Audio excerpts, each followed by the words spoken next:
क्या कहना चाहेंगे आलोक जी? आज के इस सामूहिक विवाह पे सबसे पहले तो सभी पत्रकार साथियों का मैं बहुत बहुत स्वागत करता हूं और धन्यवाद देता हूं आप सभी साथियों का कि इस सफल आयोजन में आप लोगों ने अपना सहयोग, अपना आशीर्वाद, अपना प्यार दिया और इतनी बड़ी संख्या में सभी पत्रकार साथी यहाँ पे आए हुए हैं। तो दिल से आप लोगों का बहुत बहुत आभार। मैं आशा उम्मीद करूंगा कि इसी तरीके से आप लोगों का प्यार मुझे मिलता रहे और इस मानव शिक्षा सेवा संस्थान को भी मिलता रहे। दरअसल ये सामूहिक विवाह जो है, एक नज़रिए से देखेंगे तो छठवां है, लेकिन मेरे नज़रिए से देखेंगे तो ये सातवां है, क्योंकि 2024 में 21 फरवरी के दिन 21 बहन बेटियों की शादी का आयोजन हमने कराया था और उसके बाद सारे लोगों ने मिलकर के तय हुआ कि अब हम अगले वर्ष 2025 से हर महीना लाइफ टाइम जिंदगी भर 21-21 बहन बेटियों की शादी कराएंगे। तो उस 21 फरवरी के बाद हमने जनवरी में कराया, फरवरी में कराया, मार्च में कराया, अप्रैल में कराया। मई में नहीं करवा पाया क्योंकि मई में किसी विशेष काम की वजह से मैं नहीं रहा, लेकिन मई वाला और जून वाला दोनों एक साथ करके इस बार 44 लड़कियों का शादी का आयोजन ये हुआ। लेकिन दुर्भाग्य मैं अपना दूंगा क्योंकि 44 लड़कियों की शादी नहीं हुई है, केवल 37 लोगों की हुई है। 5-7 जोड़े ऐसे थे जो शायद मुझे लगता है, पता नहीं किस कारणवश, मैं बाद में इसके जानकारी लूंगा, लेकिन 6-7 जोड़े नहीं आ पाए हैं। तो आज 37 जोड़ों की शादी यहाँ पे हुई है और काफी सफल रहा ये कार्यक्रम आज का। निश्चित रूप से इस तरीके का नेक काम अगर आप लोगों के नजर से है कि ये अच्छा काम है, तो ये काम मैं लाइफ टाइम जिंदगी भर करता रहूंगा, हर महीना। क्या माना जाए ये अगला कार्यक्रम आपका कहाँ होगा?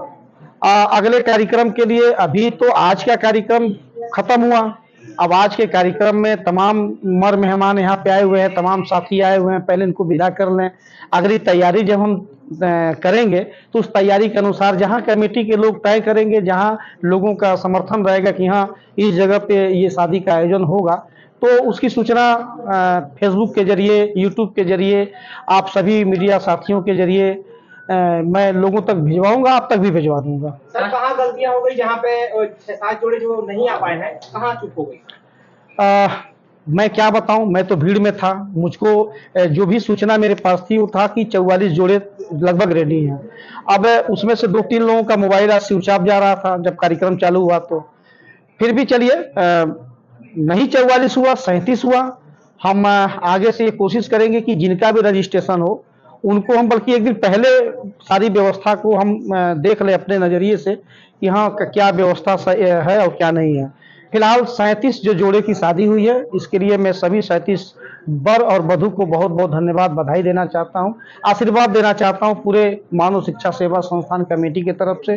वो सुखमय जीवन बिताएं और अपने परिवार को आगे बढ़ाएं। सर, राष्ट्रपति महोदया इस समय गोरखपुर में हैं और कितना चैलेंजिंग रहा पहले से अपेक्षा ही? देखिए, चैलेंजिंग कुछ नहीं रहा है।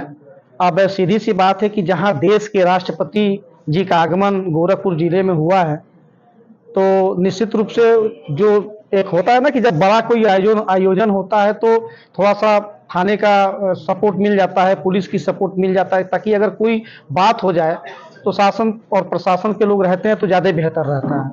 फिर भी वो तो सपोर्ट नहीं मिल पाया क्योंकि जो परमिशन मैं लेना चाह रहा था तो उसमें ये हुआ कि नहीं, गोरखपुर में वीआईपी कार्यक्रम लगा हुआ है, राष्ट्रपति महोदया इस समय गोरखपुर में आई हुई हैं, तो उन्होंने सुरक्षा व्यवस्था देने से मना कर दिया। लेकिन कोई बात नहीं, सुरक्षा व्यवस्था नहीं भी मिला लेकिन उनका आशीर्वाद मिला, लोगों का भी आशीर्वाद मिला। बहुत सारी हजारों की संख्या में माताएं बहनें आई थी, लोगों ने अपना सपोर्ट दिया, आशीर्वाद दिया और पूरी शांति व्यवस्था के साथ इस कार्यक्रम को उन्होंने आयोजन को सफल बनाया। सर क्या सोच करके गरीब कन्याओं का हाथ पीला करा रहे हैं, क्या लक्ष्य है? एक ही बेटी थी मेरी, भगवान ने दूसरा बेटी दिया ही नहीं मुझे। कोशिश था कि 2-4 बेटियां मेरे पास भी रहती तो हर दूसरे तीसरे साल एक शादी में आशा रहती है। और तमाम परिवारों को मैं देखता हूं, जब गांव-गांव में जाता हूं, लोग मेरे पास आते हैं तो बहुत सारे परिवारों में ऐसी व्यवस्था होती है जहां वो अपनी बहन और बेटी की शादी नहीं करा पाते, असमर्थ रहते हैं उसको। तो हमने सोचा कि क्यों ना हम एक ऐसा प्रयास करें जिससे हम लोगों को अपने साथ जोड़ें और उनका घर भी बसाने का काम करें। जो परिवार उस लायक है उसको बुलाएं, अब बुला करके उनका बाकायदे उनका बायोडाटा पूरा जमा कराएं, उसके बाद फिर उनके हाथ पीला कराने का काम करें। सर ये कार्यक्रम कब तक चलेगा? ये कार्यक्रम जब तक मैं जिंदा हूं तब तक होता रहेगा और कोशिश करूंगा मर जाने के बाद भी कि ये कार्यक्रम आगे भी चलता रहे। गरीब महोत्सव देखिए, कोई भी चीज का आयोजन हम करते हैं तो कोई ना कोई नाम तो हम देते ही देते हैं। अभी गोरखपुर का सबसे अच्छा कार्यक्रम आप देख सकते हैं, गोरखपुर महोत्सव के नाम से हो रहा है। इस समय बड़हलगंज में हमारे विधायक श्री राजेश त्रिपाठी जी के द्वारा सरजू अमृत महोत्सव कराया जाता है।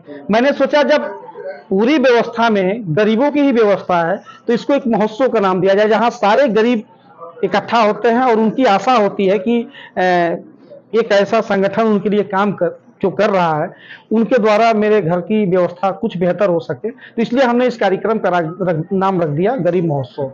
ये गरीब महोत्सव के नाम से होता रहेगा। अभी तक कुल कितनी लड़कियों की शादी हुई?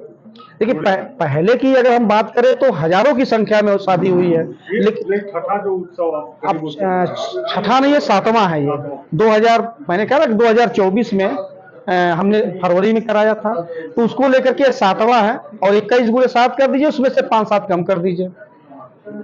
सर मुस्लिम बच्चियों की शादी भी क्या कराएंगे?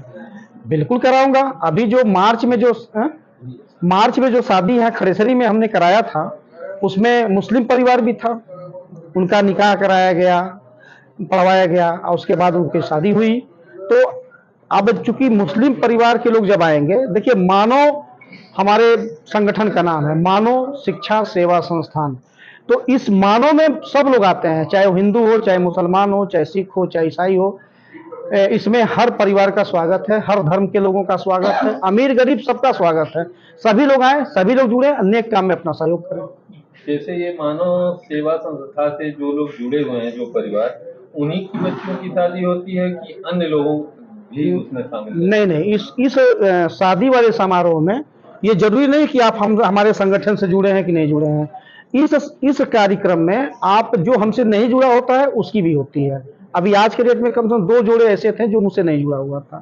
तो इसमें सबका स्वागत है, जो परिवार उस लायक है हम उनकी मदद करते हैं। सर ये गोरखपुर से ही रहते हैं क्या? नहीं जिलों से भी लोग आते हैं? नहीं, आज आप देख लीजिए, आज संत कबीर नगर की जोड़ी थी, मऊ जिले की जोड़ी थी, आजमगढ़ के लोग भी थे, देवरिया के भी लोग थे, अपने गोरखपुर के भी लोग थे। तो जहाँ के भी लोग अगर जिनकी मतलब ये है कि हम यहाँ से अपने बेटी या बहन का शादी कराएं, तो यहाँ से करा सकता है। ये आपकी संस्था कहाँ काम करती है सक्रिय रूप से? सक्रिय रूप से तो हम देवरिया, आजमगढ़, गोरखपुर, मऊ, विशेष रूप से संत कबीर नगर भी है। तो ये 5-7 जिलों में हम थोड़ा सा बेहतर तरीके से काम कर पा रहे हैं। हमारा लक्ष्य है पूरे उत्तर प्रदेश में काम करने का। पूरे उत्तर प्रदेश में इस मानव शिक्षा सेवा संस्थान की संगठन को हम लेके जाएंगे। और अगली लड़ाई इस सामूहिक शादी की बात नहीं है, हम तो रोजगार के भी प्रयास कर रहे हैं। अभी हमने अपने संबोधन में मैंने कहा कि केवल शादी ही सीमित व्यवस्था नहीं है, शादी के बाद अगर ये जोड़ा चाहे तो इनको हम ऐसी व्यवस्था देंगे जो अपने गांव में अपने घर पर रह के कम से कम 8-10 हजार रुपये महीना वो कमा सकते हैं। क्या गोरखपुर के अतिरिक्त कहीं अन्य जिलों में इस तरीके का कार्यक्रम होगा जैसे संत कबीर नगर? नहीं, जैसे कि अभी पिछली बार जो हमने शादी कराई थी फरवरी में हुआ था ना, वहाँ देवरिया में हमने कराया था। तो इस तरीके से जहां भी हमारी व्यवस्था बन पड़ती है वहां होता है। और इस बार मैं थोड़ा अलग जगह ही सोचा था, लेकिन मौसम को देखते हुए मैंने सोचा कि कहीं और अदर जगह करेंगे तो टेंट हाउस का सहारा लेना पड़ेगा। और टेंट हाउस की मैं बात करूं तो गजपुर में जो कार्यक्रम अदर जगह करेंगे तो टेंट हाउस का सहारा लेना पड़ेगा। और टेंट हाउस की मैं बात करूं तो गजपुर में जो कार्यक्रम हुआ था, पूरा सारी सजावट, सारा टेंट, सारी कुर्सियां, सारे मेज वहां लग चुके थे, पूरी तैयारी थी। लेकिन रात में ऐसी आंधी आई कि पूरा टेंट और पूरा मंच जो है उखाड़ पुखाड़ करके किनारे कर दिया।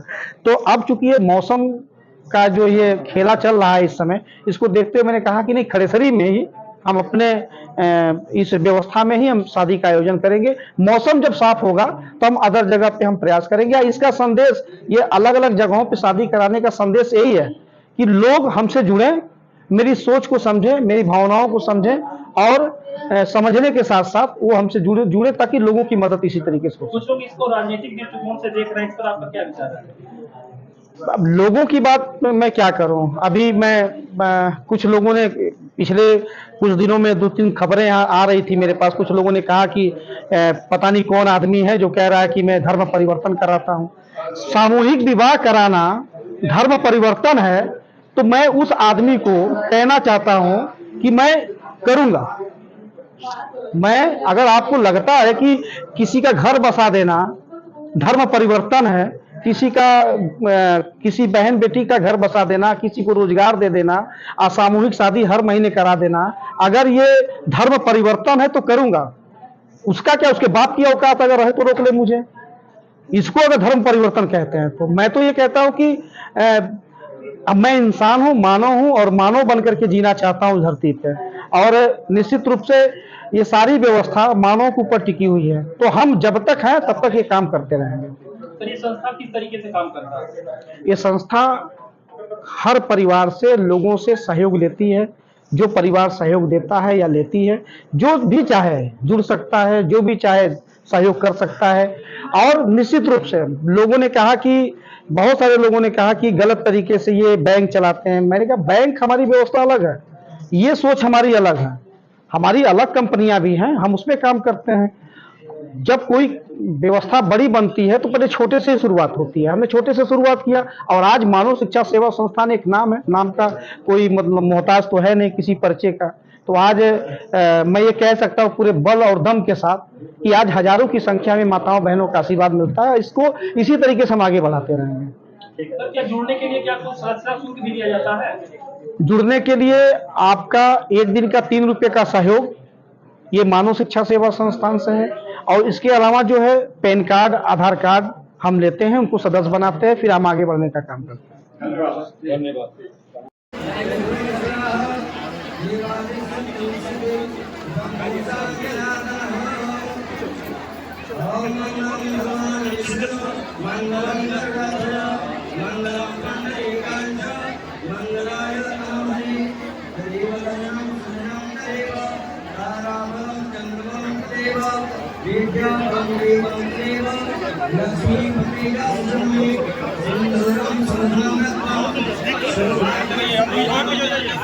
पीछे चलिए आप, पीछे चलिए आप।